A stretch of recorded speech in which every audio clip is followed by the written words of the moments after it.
Good morning. It's Tuesday, February the 13th. This Black History Moment is coming to you from Joe Hall, the black man who reads aloud. This is from an essay that I wrote 8 years ago. I wrote it on this date 8 years ago, 2016. Around the same time, the dead are rising. The question is not if we will be extremists, but what kind of extremists we will be. The nation and the world are in dire need of creative extremists. Dr. Martin Luther King Jr. Doesn't time fly by quickly in our lives? It just seems like it was yesterday that I was a boy hustling to go to school in Baltimore. I was spending my summer days aimlessly playing from sunup to sundown, never fully comprehending the world that was exploding around me. That world caught up with me when I was 14 years old, and I saw those military tanks and soldiers patrolling my neighborhood. Those tanks, those soldiers were supposedly protecting us from the violence in the street, but were they simply ensuring that we, the black community, didn't move beyond our defined borders? Recently, I read a quote from Senator Cory Booker, Democrat from New Jersey, that said he wasn't born until after Martin Luther King Jr. was assassinated in 1968. Then I realized what he was saying, that 48 years had passed almost since the evening on April 4th, 1968, when that murderous bullet pierced Dr. King's head, killing him in Memphis, Tennessee. 48 years had passed since America killed the King. Cory Booker never knew the greatness personally of Dr. King, nor did Senator Booker know the greatness of many of those warriors of justice who died too soon but refused to bend to injustice, refused to bend to oppression, refused to allow hatred to fester in their souls. Almost hard to believe that 69 years ago, 3 black Americans were murdered, victims of racial hatred and deviltry in an evil nation that was beset by segregation and inequality. Reverend George Lee, who was encouraging his parishioners to exercise the right to vote. Reverend Lee's voice was silenced on May 7th, 1955. George Lee was 51 years old at the time of his murder, and ne'er a whisper of remorse came from the state of Mississippi as to who did the dastardly deed. In August of 1955, simply because some retarded white savage supposedly heard a whistle, the whistle coming from Emmett Till, age 14, that on August 28th, 1955, Emmett Till was mutilated beyond human recognition by the beast of Southern white hatred for that supposed whistle. On Christmas Day, 1955, the attack dogs of racism reared their ugly heads and blew Harry T., age 46, and Harriet Moore, age 49, to smithereens for simply being black and committed towards working to gain black people's civil rights in the state of Florida. The expected lifespan of a black American of a black person living in America is 61 years plus 14. Wow. Pretty soon, no person born the year these murders happened will be living in America. Will that history be wiped clean from the history books? Can you believe that September 15th, 1963 is coming towards 61 years since that bomb exploded at the 16th Street Baptist Church in Birmingham, Alabama during Sunday school? 61 years since those 4 little girls, aged 14, and 11, were torn to bits by a sinister plot to foil human justice simply because that church was a housing point for the marches in Birmingham. Earlier that year, on June 12, 1963, in Jackson, Mississippi, while going into his home, Medgar Evers, age 37, was assassinated in the driveway of his home in plain sight of his wife and children by a despicable human being, dissing rage and hatred. It had been 63 years since those deeds of injustice. Then on June 21st, 1964, James Chaney, age 21, Andrew Goodman, age 20, and Michael Schrenner, age 24, were savagely murdered by racist thugs. Oh yeah, the perpetrators were indeed white racist thugs. Their bodies were covered up in an earthen dam to rot away. It's been almost 60 years since that savage event happened in Philadelphia, Mississippi. Let's step a little deeper into the abyss.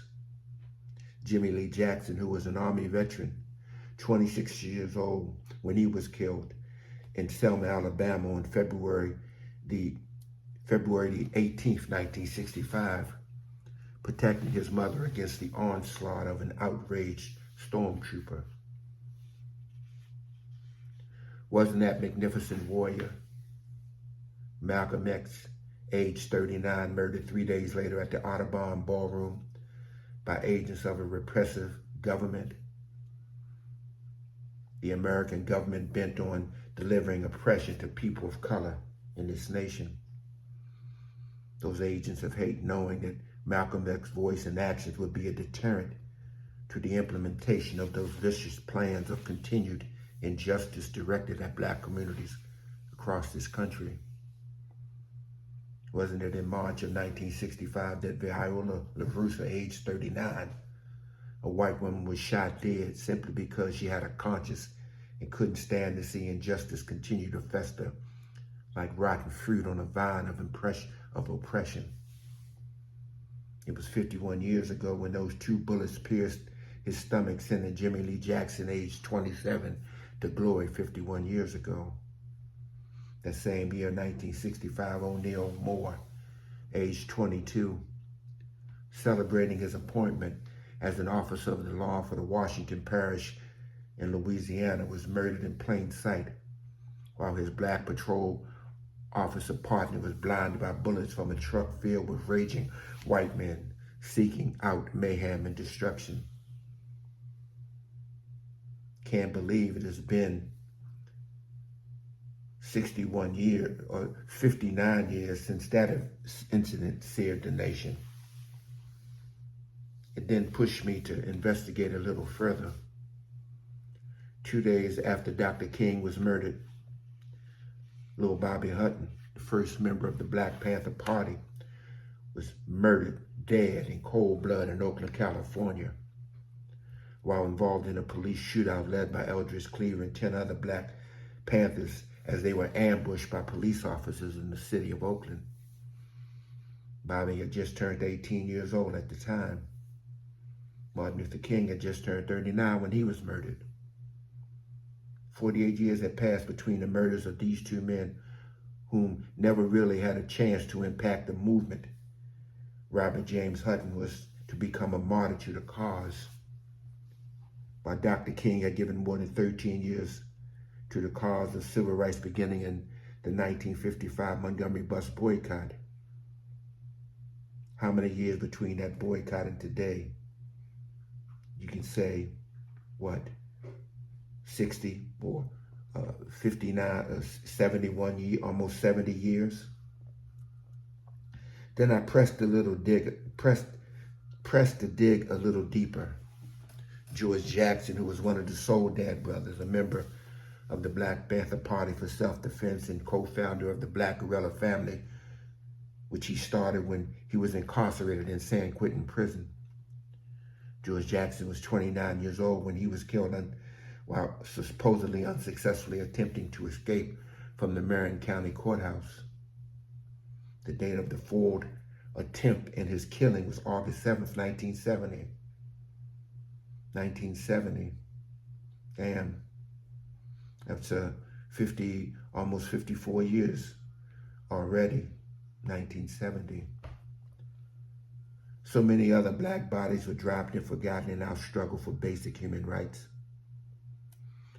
The reason for this post is that they are the names that my daughter, her future daughter's daughter, must remember as they learn to value the contribution of our people. Today's human martyrs are entirely different than those who fought for our rights.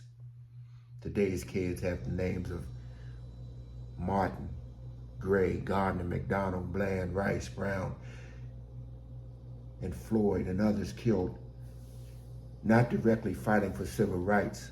They were simply humans murdered victims of the denied rights supposedly already sacrificed and supposedly provided for us as this nation's peoples. Will these names carry the same historical weight as those who sacrificed life and limb in the 1950s and 1960s? Will the history books ignore them as well? Will the history books define today's martyrs as heroes or simply victims of circumstances beyond their control? Back in the 1950s and 1960s, black lives hardly mattered to those dishing out just injustice in an oppressive nation. The question today seemingly remains unanswered still.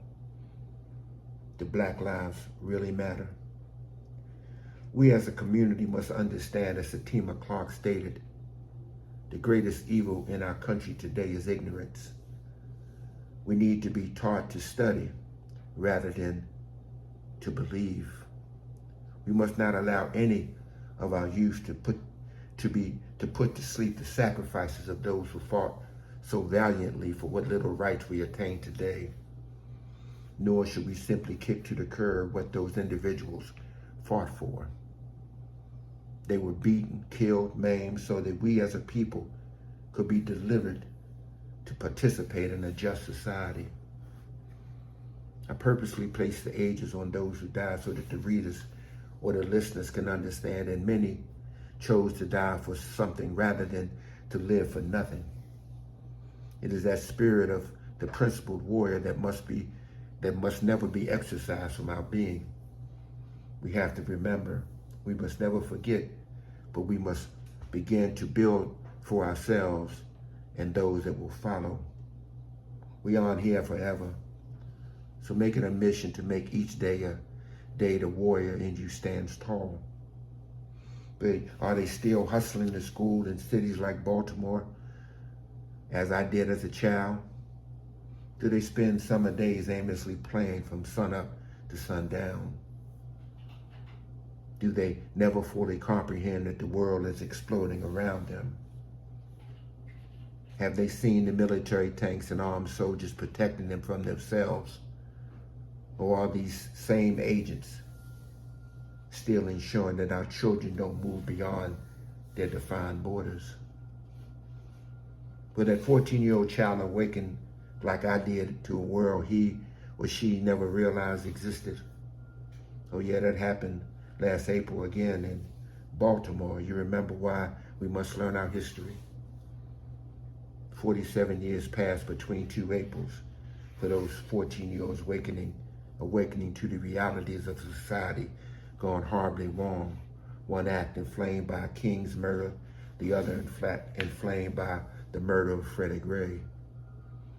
Yet both reactions fueled by the feeding of continuous injustice on a beleaguered community. You had better go ask somebody. You had better go ask somebody. You had better go learn your history. Because inside of you resides a measure of a man who can build the communities that lost resting souls sought and fought for. Nobody can give you freedom. Nobody can give you equality or justice or anything. If you're a man or a woman, you must take it.